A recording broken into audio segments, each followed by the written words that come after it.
Adon Olam goes to a different melody. Adon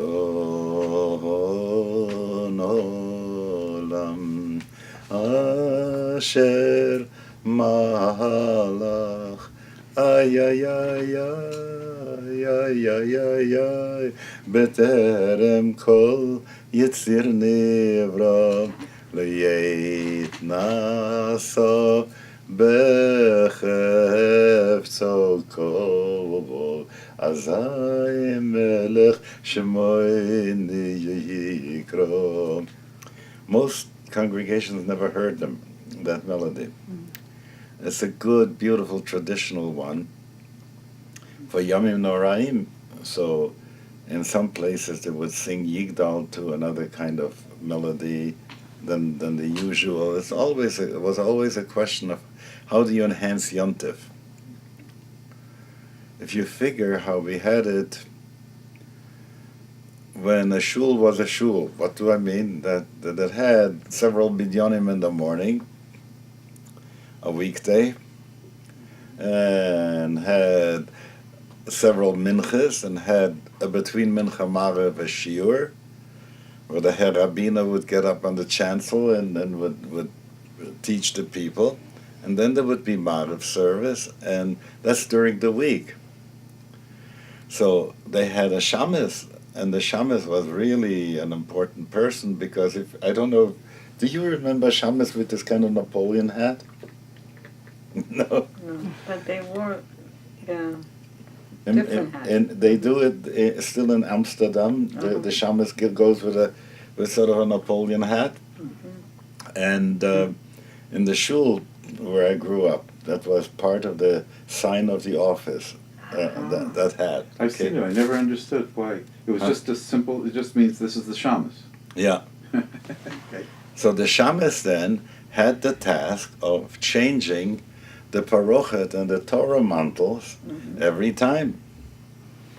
So a regular Shabbos was one kind, but there was Pesach, Shavuos, and Sukkot. They were green, white on Rosh HaShanah, and maybe red on the rest of the Shabbatot of the year. But you always had a sense that, like when you come lahavdil into a church and you see the altar cloth on, if it's a day of martyrs, it's in red. If it's which season of the year, Advent is one color. They have different colors for that, and that was very much to entrain the people into a sense of this is the yontif, this is the vibe. How do you make the vibe visual? By the Torah appointments, okay?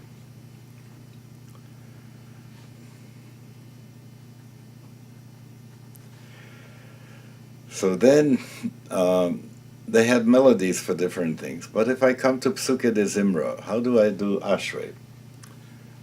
Na na na na na na na. Ay rai rai rai rai. Ay rai rai. Ay rai rai rai rai. Di ra ra ra di. That note di is part of Rosh HaShanah. Ashrei Yoshvei Veitecho Oid Yalalu Choselo Ashrei Ha'om Shekocholoi Ashrei Ha'om Shadinoi Eloi Ho. Right? It comes in the kishkas, you can feel it. The fanfare comes back every time in the opening into the Amida in Chazarat HaShatz. On the weekday, it's also a major.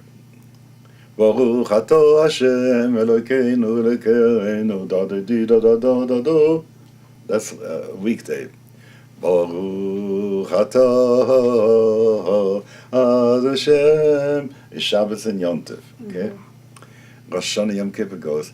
Ay Baruch Ato Adoshem Elokeinu Velokei Avoseinu. Elokei, and it goes ay ay ay ay ay ay ay ay ay. Abraham, Elokei, ay ay ay ay ay ay ay ay ay.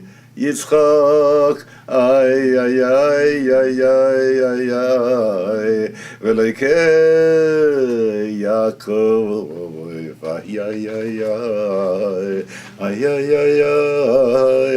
Ah, Zecher Chazeu, ay ay ay ay ay ay ay ay. Maybe go, Livnei v'neihem man shemoy b'yahavom. Switch again. You're moving out of the form of the Amida, and you're going now into a place where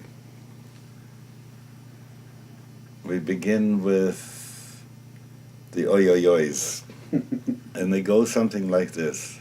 First, Misoid Chachomim Unevoinim Umelemed Das Mevinim Eftecho pi bezefilo v'sachanu v'vuvunim lechalois ulechanein p'nei melech malchei amalovochim.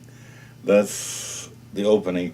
And now comes the Osisi lechananoch b'leiv karu amutoch Bakesh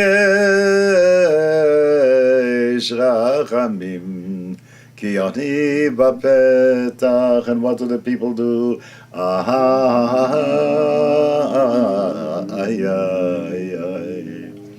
And the same way as before Musaf on Shachris also, the Chazan begins by a prayer saying, I'm not worthy to daven, and I need your help, so that I should be able to do my task. And the people say, yes. Ay, ay, ay, ay, ay, ay, ay, ay, ay, ay, ay, ay. Us too, we agree, you know.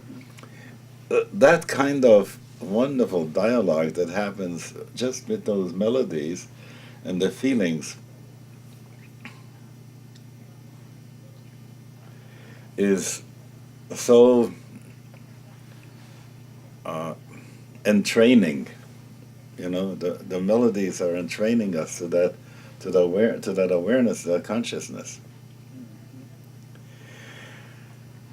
So, if you can understand that, what would the proper preparation have to be? So we should be able to blow shofar, so it should do what it means to do. Okay, right. So that's the question: how do we get there? So liturgy helps us to get there.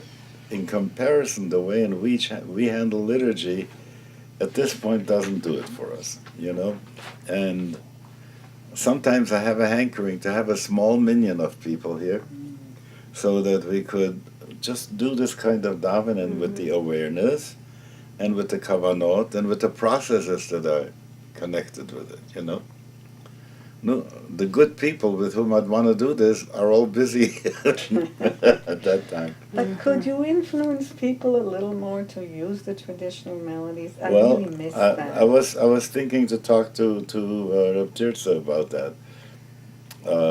I'm not going to be here for Rosh HaShanah. I'll be here in Mitzvah for Yom Kippur and do something for Mincha before Ne'ilah Eve and I. Yeah, so we are set for that. Yeah. So let me continue now. So then comes that part that has to do with Malchias Zechon Shofros.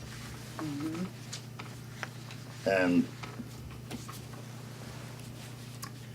these are the three high points at Musaf. And in the Sephardic liturgy, you also blow the shofar in the silent Amida. Really? Even Yeah, so people wait at those places because they want to have 100 kolot, so that in order to fulfill the number, and also to be able to separate between Malchias, Zechronos, and Shofros. There's an element that we want to seal those off, you know? How would I say it? If I get into the airplane and I want to fly, and I'm talking with my co-pilot, you know? I want to have, I say, engine number one, engine number one, engine number two. You know, something happens. We're going through all the steps before we fire up the thing. Okay, so if I were to ask myself, what are the steps that are necessary so that we create that intent that has to happen with Rosh HaShanah, and each time it gets sealed into a nonverbal place by the blowing of the shofar. I mean, that's really important. That when it gets to, with reason, I can always reason. You know, I can find all kinds of reasons for things, but if I'm committed someplace in my heart, then it's saying, never mind reason. You know, this has to be. This is your commitment. Yourself is tied up with that. That's how it has to be. So if I ask myself, what are the things that get us to that place? One of them is called Malchias, the other one is called Zichronos, the other one is called Shofros. So I'm going to leave, I want to talk more about Zichronos and Shofros right now because Malchias takes a little longer to get to, okay?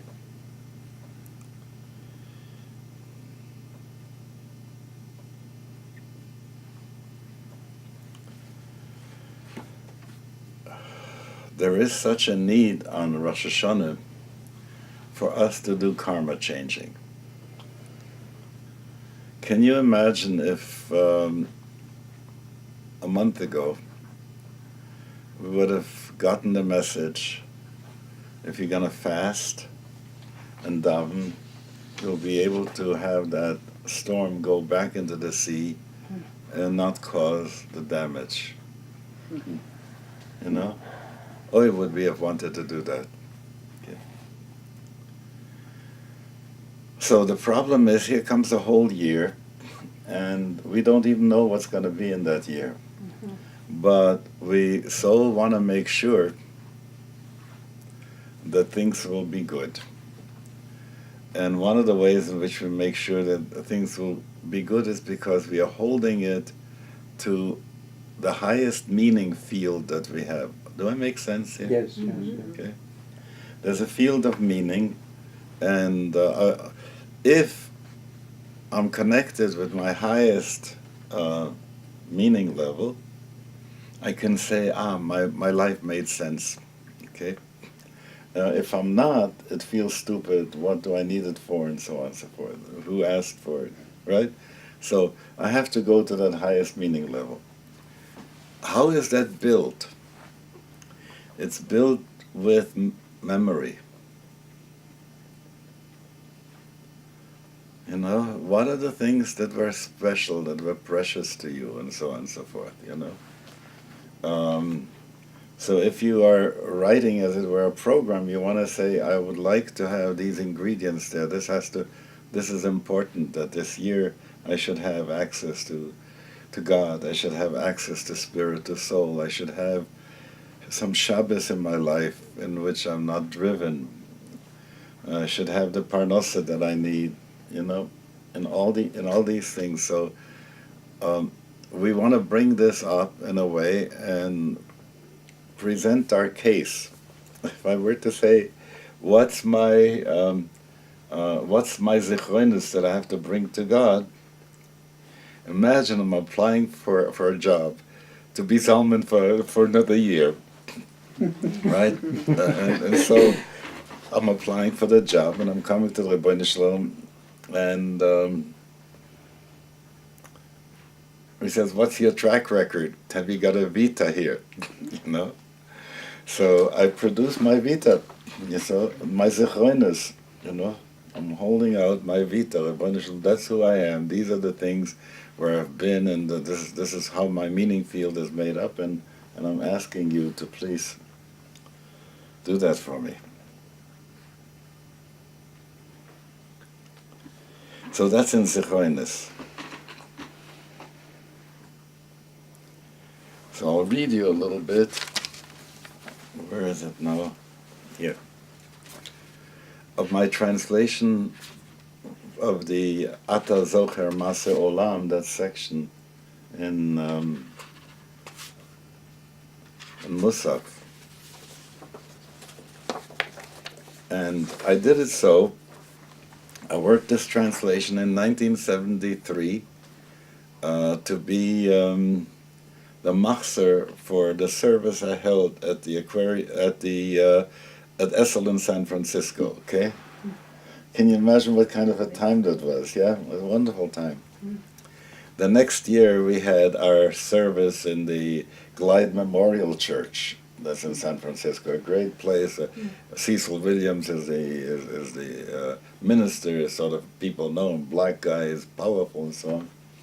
And the Sufi choir was singing for us. It was wonderful. It was wonderful. Do you remember? They had a song, Ya Malik, da da da da, Ya, lift up your gates, and you know, so it's the psalm for Rosh HaShanah. And they ended with Ya Malik, so they did Ha Melech, Ha Melech, and we were hopping. It was just wonderful, a wonderful time there. So anyway, I needed to have a machzer that people could daven. Those who wanted to daven in Hebrew could daven in Hebrew, and I wanted to have the English to have the same rhythm that the Hebrew.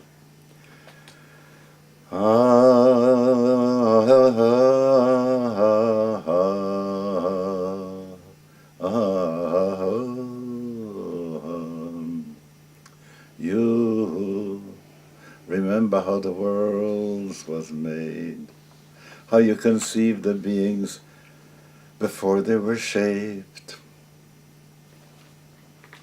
how you conceived of the beings before they were shaped.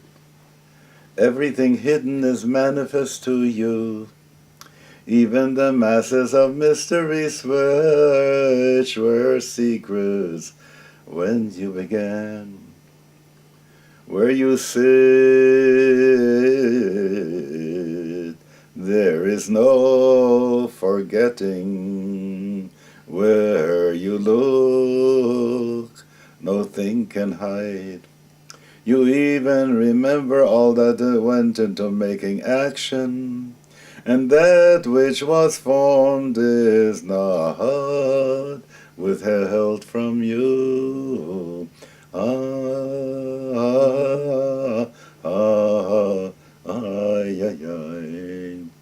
The all is open, the all is known to you as you scan and check to the ends of time. So you bring back memories engraved in awareness, conceiving each spirit, each breath, each soul. So the endless actions are shown in the mind. The countless creatures arise in thought. Right from the start you made it known. From within you revealed this. Today is the first day of your actualization, just as it was.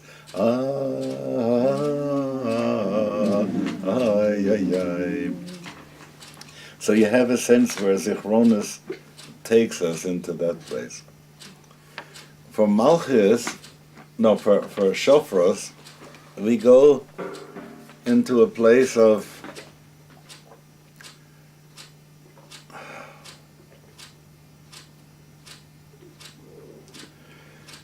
it begins with Atani Gleta Banan Kivodecha Al Am Kotshecha Katu Al Am Kotshecha. No, the words don't want to come right now.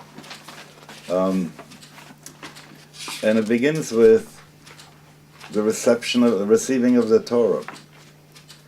You were uncovered by your splendor, overing your people just to talk to them. From heaven you made them hear your voice. In the midst of the mystic clarity, you were made manifest. The whole cosmos became hollow to contain you. It's just wonderful stuff. And it says, can you get back to Matan Torah? Can you get back to hearing Anochi again? Okay. And So when people say, I drink to that, we blow to that. That's what the shofar then comes to really make it settle in. So let me talk now a little bit about Malchus. Let's begin with the Slonim, or just a couple of words on this, and then we move to there. You got that Slonim piece? Yeah. Good. V'haya bayom hahu yitaka b'shofar gadol ובואו העובדים בארץ אשור והנידחים בארץ מצרים וישתחוו להשם בהר הקודש בירושלים. והיה ביום ההוא ייתקע בשופר גדול ובאו העובדים בארץ אשור והנידחים בארץ מצרים והשתחוו להשם בהר הקודש בירושלים. It's also from before the Holocaust. והיה ביום ההוא ייתקע בשופר גדול ובאו העובדים בארץ אשור והנידחים בארץ מצרים והשתחוו להשם בהר הקודש בירושלים. We used to sing this for Shalashudis, dreaming of that day when this will be there. So yesh levaer inyan shofar gadol. What's that big shofar they're talking about? Okay, al derech ha'avodah. I'm not interested in describing an object. What's shofaring and happening inside of us? Al derech ha'avodah, how you serve that way. Umadua miyuchat kocho lahalot af et ha'ovdim beres Ashur ve'anidachim beres Mitzrayim. Why is it that this great shofar is needed in order to do that job? But he can do that job. He can bring back those lost in the land of Ashur and those who are pushed in the land of Mitzrayim, and he can bring them all back. It's so wonderful because when you hear the word Ashur, it's related to Osher, happiness. Mm-hmm. It stands for Assyria, but it's related to happiness. Mitzrayim is related to unhappiness, to being squeezed, right? So there are never some people who get lost because they have too much, and there are some people never get lost because they don't have enough, and so they ha'ovdim beretz Ashur v'anidachim beretz Mitzrayim, and the great shofar can free them, can bring about the change. והנה מבואר לעיל כי בשופר נכללו בית ענייני החג הקדוש של ראש השנה שהוא יום הדין, as also לעברך בברית השם אלוקיך. Two things. There's a judgment going on, but also to enter into the covenant again. דהיינו מתוך שהוא יום התחדשות הבריאה יש בו גם כריתת ברית מחודשת בין קודש הבריך וישראל והחתורס המלך מחודש. It's like Sheba, Eve's mother, had a deal with her late husband that every year at the anniversary they would decide whether they're going to stay together for another year. So that if somebody, one of them said no, then they had to divorce because that was the agreement. Okay. So finally, he says to her, "When am I going to have tenure already?" And I'm thinking of this, that for us, we can say, why don't we have tenure with God already, or why doesn't God have tenure with us already, So that has to happen every year afresh. But think again, what was that and what they have in mind? That if it's a deal, it's a deal, and I don't want to be forced into a deal when I'm not in that place. So for us, this is sometimes good and sometimes not so good, because he can either foreclose the house, or extend the mortgage. Which way is it going to be? It can also be a meaningful recommitment. That's the whole point. The whole point is that we have to do this afresh from the place where we are now and say that's how we have to do it, right? And there's an understanding that if I had to make a covenant with the God that I had when I was 10 years old, I wouldn't want to make with that God. Who wants to make such a covenant with that God? When I'm thinking where I'm today, every time, the Hasoge, it says, open your gates, your imagination, the King of Glory will enter. When I start thinking about how at one time my Hasoge was, and how it grew, and how it changed, and how it opened, and how it closed places, then I really would like to speak to the God of now. You wanted to say something. I remember being 4 years old with my Zeta going to shul, and the God I experienced was awe and majesty and holiness, and I'm still looking for that again. Im kibonim, im avodim. That's what's going to happen. How we are judged as either as servants or as kings. We'll see. Okay. But I think what Michael is saying is wanting to recapture that innocent kind of, wanting to recapture the innocent kind of connection that we are so busy rationally working out instead of just having it direct. Remember in Zechronis there is a posuk, Ko Omar Hashem zacharti lach chesed nurayich ahavat kelulotayich. I remember how you loved me, how I loved you when we were young, and so on and so forth. And I think this is what happens each time when a couple decides that they want to have another year with each other, or that they're saying, do you remember how that was, how when we met, how we loved, how we cared? And let's have some of this, bring this back into our lives. So he says, all right, I think I'm going to stop right here because then he takes us off to another place. Okay, let me do that already. Good. He says the second thing is when you look at the word shofar, it has an abbreviation of Shorish Pura Rosh Velana, which stands for where evil is. Moshe Rabbeinu said that lest there be in you that root of bitter stuff inside of you, that poison. What does this stand for? He says that's the source of the hidden evil in people, from which there grow out all kinds of attributes and passions that he experiences. And all the days of the year, you have to just fight where they are, but you can't uproot them. But because there's such a great power in it. So, can you say those again? Pardon? Pura. It stands for wormwood and dull, for bitter stuff. The sense was, how would you say it? It's like, lest you have, Moshe Rabbeinu is saying, lest you have become so contaminated with that icky stuff, Yeah. So, but the shofar is, which is the Rashi Tevot for this, is the countermeasure to this. Homeopathic. Yeah. That's also the point that he's saying, that a whole year we just fight with it where it is, but you can't uproot it. It's hard to uproot.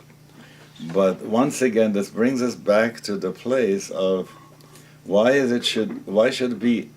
Remember Excalibur, it was in the stone, the sword in the stone.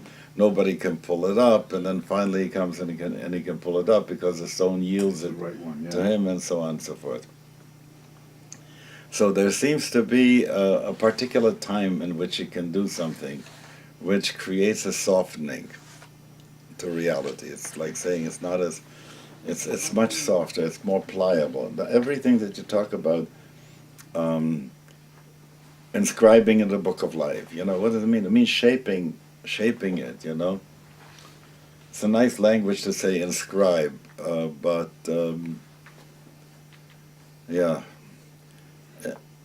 if I have to say that in heaven there's a whole bunch of secretaries who are writing out, the Rebbeinu Shalom tells them for so and so you should write this, and for so and so you should write that. That doesn't quite sit with us. It sits a lot more that we come to God and say, we want a good year, and He says, no, what kind of a year do you want? Write out your want ad, your wish list, your shopping list. That's the Avinu Malkeinu, you know. If you have to only order what they have on the menu, isn't the best thing. So you know, so you have to have Avinu Malkeinu that you say quietly to yourself, if you will. Say, Rebbeinu Shalom, I need this and that, whatever that thing is, even if it's not polite to say that in public, you know. Right. So, okay, so we got to talk a little bit about Malchus. Let me see where we are. Okay.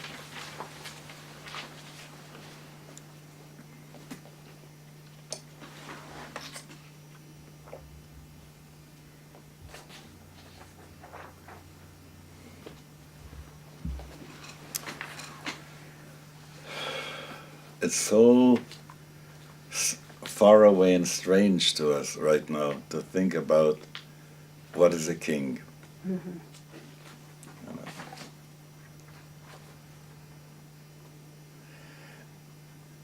If Bush were a king, and he would be, you know, he would behave like a king. Would be a king like Franz Josef was a king of Austro-Hungarian Empire. Everybody loved him. He was a caring person. He kept all his children, the Slovenes and the Bavarians and the Romansh Italian. He kept them all together, no matter what. All of Yugoslavia was part of this thing. And you know, kept it all together. Was a good king.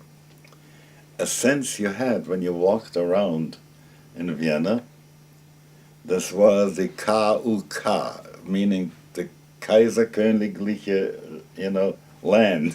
You walked on his land. You get that sense?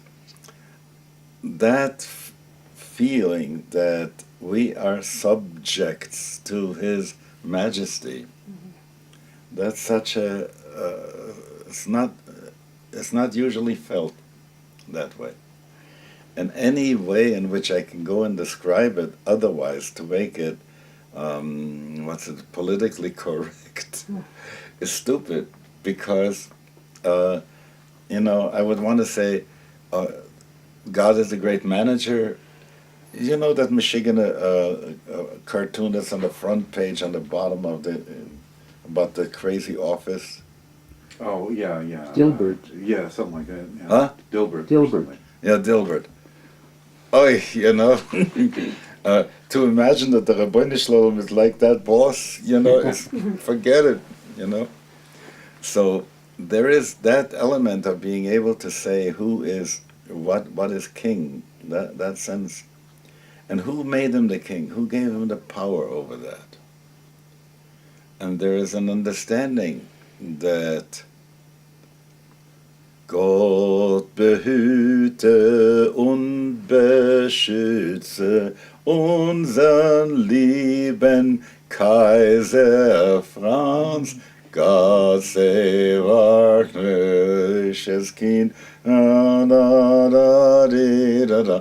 All that is a way of saying that I accept Umalchuto beratzon kiblu aleim. And that I have accepted upon myself that kingdom. And if we really could do it this way, you know, it would be a machaya. But you said something. You said, I accept that kingdom. Yeah. We're not just the king, but the kingdom. That's right. That What flows, it's almost like saying the kingdom is the king's filling, not in a physical way, the whole realm. Right? Yeah. The whole realm is filled by the will of the king. You know, it's almost like saying where the writ of that king was in the older language. Right? Yes. It implies the knowledge of being a part of this kingdom. Yeah. That's right. That's right. Mm-hmm. That's right. And that's why subject and not citizen. Hmm. You see? It's so funny, the word subject, because I am the first person, I'm a subject, you know? And so it takes that will, that subjective will, to subject myself to be a subject of the king. It's so amazing how this language works here. So that has to do with what I find in the Kabbalah being described, that beginning with Rosh HaShanah is the Binyan HaMalchut, the building of Malchut. And the nice thing is the way in which it shows itself with the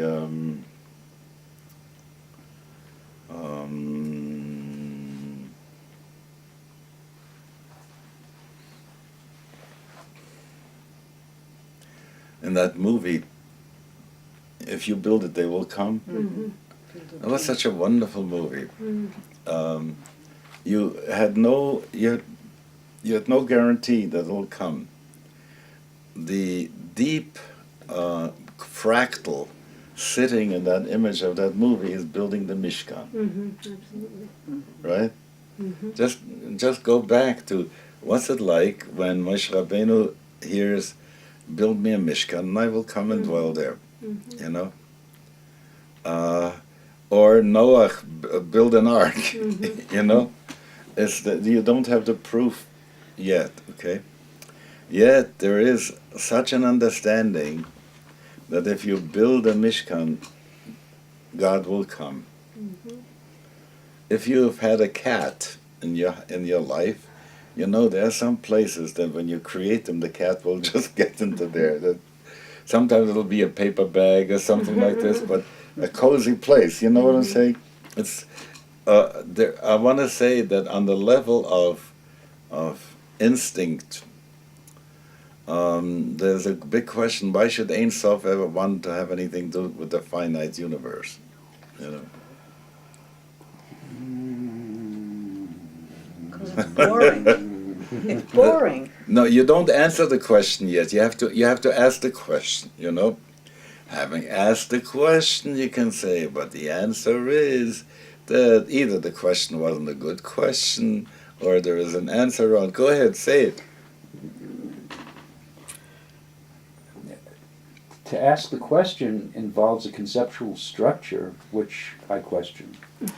No, that's very good. But the Welt, you know, if I say, how did people ask questions? When the Rebbe gets into a mimer, he said like this: Adon Olam, Asher Malach, B'terem Kol Yetzir Nivra. How is this possible? Ein Melech Belo Am. You can't be a king without a people. And B'terem Kol Yetzir Nivro, there wasn't anybody yet around, so how could he become a Melech B'terem Kol Yetzir Nivro? So, you gotta give him the credit. I'm just gonna show you something. The credit goes to say,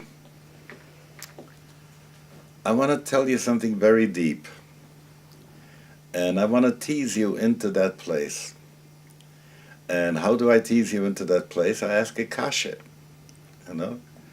So it's like if I put the murder on the first page of the page turner, you'll want to read to the end to find out who done it, you know? So you want to create this kind of motivation, and when you're a Torah person, you ask a kasha, okay? What is the meaning? That's why they always begin. I want to teach a very deep thing, but I'll begin with a posuk, and I'll ask a question on the posuk, and I'll show that what I'm about to teach you is a good answer to the question that I raised in the posuk. You know, I mean that's the style in which you deal that. Yeah. Okay. So the sense that they come up and say that there is a longing that the Ein Sof experiences to dwell with us. And on this, Reb Shneur Zalman was saying, someone asked him, why does he have such a longing? Instead of a taive fragt man kein kashes nicht, which means, how could you ask a question when it comes to such a deep-seated passion? Okay. Well, it's almost like a natural thing that if you have something good, you want to share it. Mm-hmm. I mean, so that you don't want to keep it to yourself is boring. It's pointless. So Right. it's like, that the melech part. It's like wanting to pour that shefa into the world, because why keep it? What do I need it for? For myself? I don't need it. But he also doesn't want to pour it into people who will spill it out into the gutter. So it's necessary for that joy to continue to be able to have appreciation on our part. So that's the modim anachnu loch. Go on. The way I see it is, God is saying, I have a secret, and it's a very happy secret, but you have to find what the secret is, and then the answer. So it's like the world plays with us hot and cold, Want to get warm, you want to get warmer, or you want to get colder. And that is why I believe in the empirical truth. That's why I believe in the revelation of nature. It doesn't tell you no lies. And the wonderful thing is about how they're talking about kinesiology, how your body can't tell you a lie when you're doing muscle testing. So there is something about the universe wanting to be true. But come back, we want to not forget that how do you create that space that should invite God? Or if you want to say the God vacuum, to suck him in. I mean, you can talk in physical language, that in technical language this way, or you can talk in emotional language. How can I make it delightful to God? How can I adorn myself so God would want to make love with me? Okay, that's the way in which shapru ma'asechem, what shofar also means, making it beautiful. Shapir, it's beautiful. So it's that thing, and in Shir Hashirim she says, "My fingers smell from myrrh." The invitation is made so irresistible, and it feels like on Rosh Hashanah we want to be able to add that to it, that quality to say, "Please, Rebbeinu Shalom, I think I'm going to make you such a good year, Wait, I'll build you a sukkah that'll be gorgeous, on Simchas Torah I will dance for you, you get the idea. All the things that you want to say to the Rebbeinu Shalom in this very simple way. But let's go back. Psychologically or energy-wise, we often get into a place when we're looking for God and we feel blah, nothing there. And that feels like the way in which you describe it in Chassidus is say being a nifrad. Nifrad, separated, cut off, Look at all the people who are today nifrad in the south there, and not getting the water. They're nifrad from water, they're nifrad from electricity. And that's on a physical level. You can see what it means to be nifrad. Nobody noticed me on the roof to send a helicopter to get me. I'm lost, I'm alone. This kind of sense is very, very, don't want to have that, okay?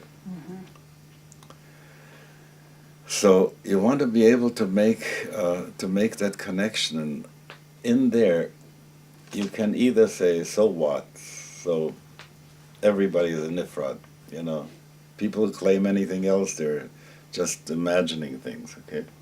Or you can say, I don't want to remain a nifrad. And then begins longing, and that longing is very good and very powerful because it helps. It is strong enough to be able to get us out of our cocoon, out of our bubble. So if I project outward a sense of invitation to say, I'm making space in my awareness for you to take up that space, to say that to God. Okay? That's what I would say Binyan HaMalchut is. I'm creating kingdom space. And there, that kingdom space, the stronger it is, the more the king can do for me to give me of that shefa that he wanted to give me in the first place, right? Because imagine if I have only a small little wire, maybe he can send me 9 volts of 100 milliamps through it. He can't send me very much, you know. But if I need to get a lot more juice, then I have to have stronger connectivity. That sense of being able to say, how much consciousness energy do I want to apportion this year for God in my awareness? Okay? I think that's what Malchut is about, Binyan HaMalchut. And it involves a lot of bitachon. Uh-huh. It's possible. Mm-hmm. Mm-hmm. More in the sense of trust, no matter which way it goes. Yeah. Even with Eov Lu Ayachel, you know. Lu Yikteleni Lo Ayachel, even if it kills me.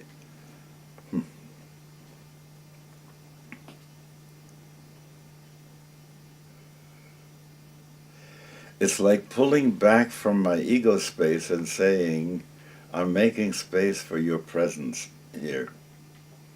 Then, and because most of the time I feel my ego space fills everything for me, you know. If I talk to you and I'm in dialogue, it's less ego space, more room for you. And if I want to make Binyan HaMalchut, I have to create that kind of psychological space for God in my life. And that's what it's about. So then we come to another place.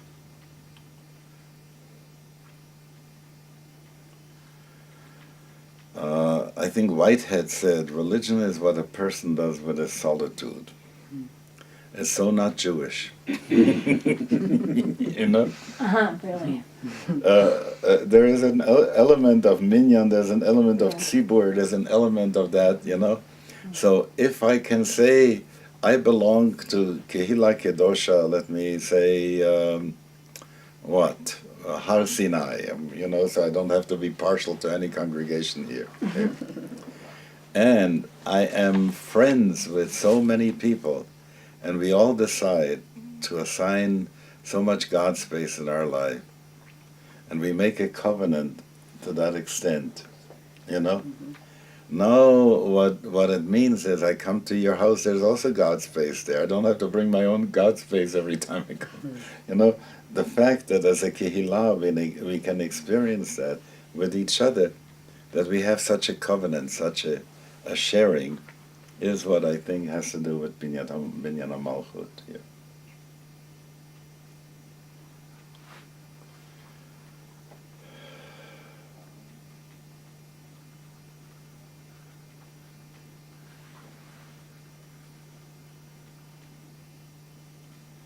There are so many other nice nigunim. Areshet sefatenu yerav lefanecha. Areshet sefatenu yerav lefanecha keil ram v'nisan mevinu ma'azin Mabitu makshiv, mevinu mazin, mabitu makshiv lekol malchi, shofreseinu, uskabel berachamim, berachmim uvrason, uskabel berachmim uvrason seder, malchi yoseinu. What other melodies? There must have always been at the end of Musaf, you know, when you have made it through and schwitzed in the daven, you screamed and all that. Lekeil oirach din, and then the marches. Vayiso yukoy leyovdecho tiradl-dit-adl-dit-ayram.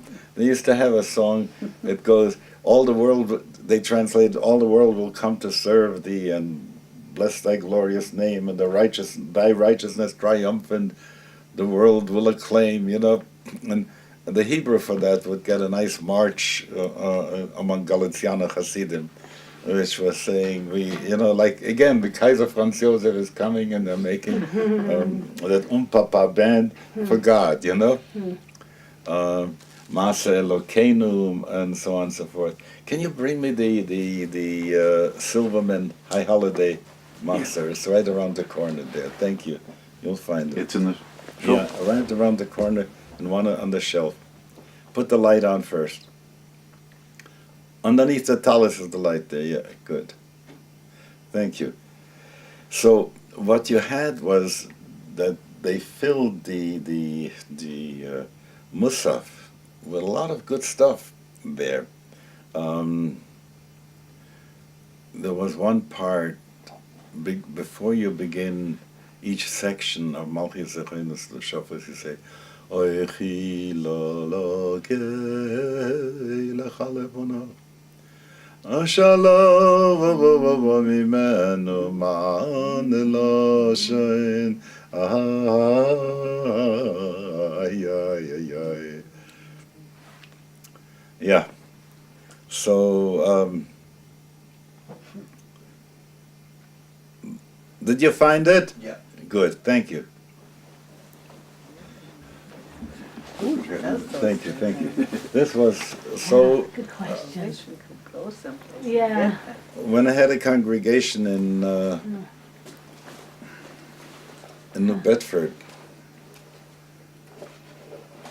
I was often also about tefillah for some things. We had a chazan, but certain things I wanted to handle. So when it came to V'yisayu kol avdecha, that hymn, the whole world will come to serve thee. All the world shall come to serve thee and bless thy glorious name. And thy righteousness triumphant the island shall acclaim. And the people shall go seeking who knew thee not before. And the ends of earth shall praise thee and tell thy greatness o'er. And you know what? I only had to begin, and most of the people were able to sing along with me right away because it didn't give them any troubles. I'm going to find a couple of more here that the people in England were really good the way in which they translated these things. Poems by Yehuda Halevi and so on and so forth. I'm going to try and find the other one that has in it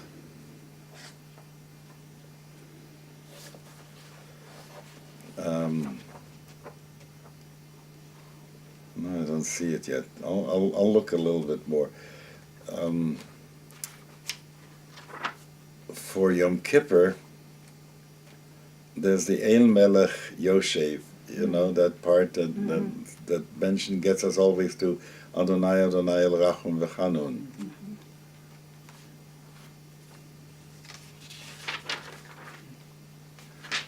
And they have this one here, and I made it a little bit more modern. But here it goes. Thou sittest on thy judgment seat enthroned on high, and one by one man's trespasses in penance pass thee by.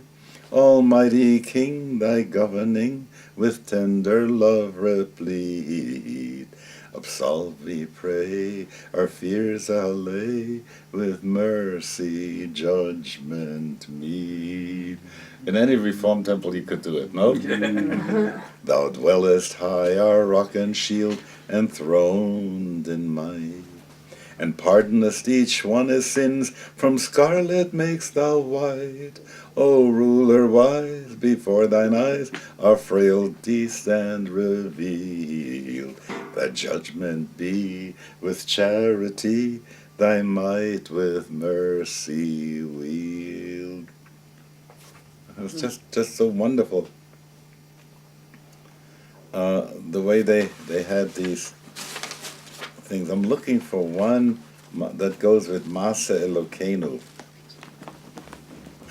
And I haven't found it yet, but I'm not giving up.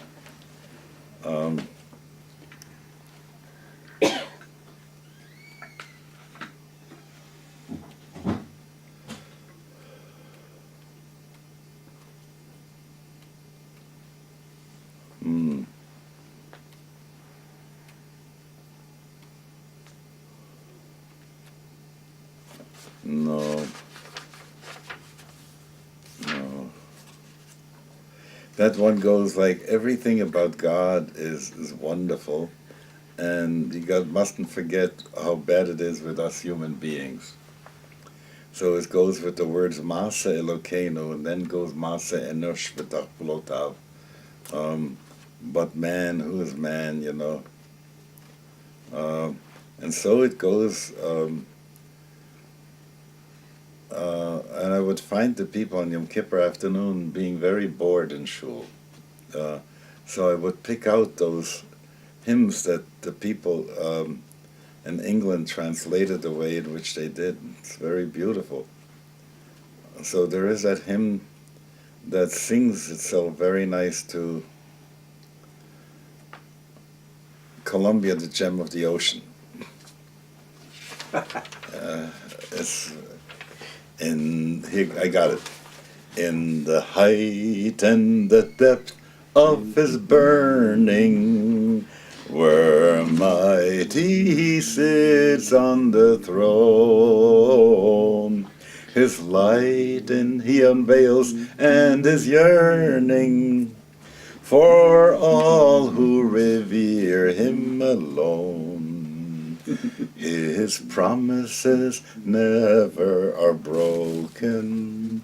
His greatness all measure exceeds. Then exalt him who gives you for token his marvelous, marvelous deeds. It goes, Adir beviudo, berum v'nachat hodo, gila or lavdo, davar mekim lavdo, lechein yitga'e, en od milvado, Maaseh Elokeinu. That's how it's in Hebrew. And I like what they did with the English, you know. When you get a sense, he unveils his light, he also unveils his yearning to all who revere him alone. The longing that God has for those, you know, who make space for God. It's just wonderful in the English. Then it comes about the human being. So I'll read you the one before and then to the human being. He is master of all he created, sublime in the circle of light. His strength with his glory is mated. Netzach and Hod. His greatness at one with his might, so that seraphim over him winging, obeying an angel that leads, unite in the rapture of singing his marvelous, marvelous deeds. I could see sort of like gospel singers, angels going out of their skin, you know. But of man, the tale is another. His counsels are evil and vain. He dwells with the seeds as a brother, and the worm is the close of his reign. Into earth he is carted and shoveled, and who shall recount or who heeds? When above earth he strutted or groveled, his marvelous, marvelous deeds. Not so God, earth, and nothing he found. That's wonderful. You know, when you get to see what it takes to bring that whole notion of making the covenant again, you know, with God and making it all happen on Rosh HaShanah, you get a good sense of what we can do. So that's the Hachana shiur for today. Thank you.